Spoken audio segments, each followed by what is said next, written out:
Hi, my name is Jeremy Humphreys, and on this visual bite we'll be looking at how to set up your exposure index and how to expose log.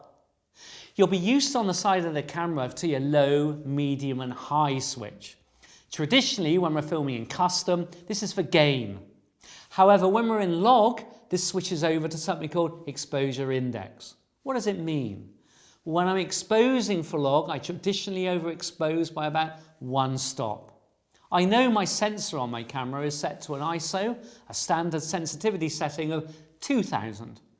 If I expose with an exposure index of 1000, it means between my viewfinder and the sensor, 1 stop of overexposure is taking place, which is what I want. It's one reason why your shots, when you play them back on thumbnail, all look a little bit milky. So that switch on the side needs to be programmed. I go for low, 800. I go for medium, an exposure index of 1000, and I go high, 2000 EI.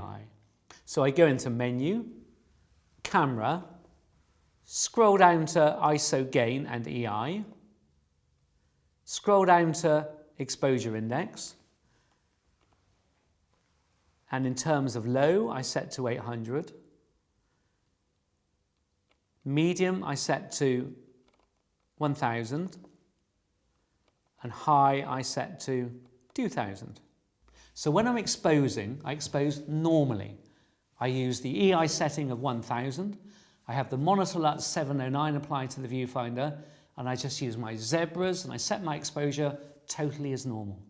It's in between the viewfinder and the sensor that the 1 stop overexposure will take place, and indeed when you play it back on the thumbnail it will all look a little bit milky and a little bit overexposed. That's totally normal.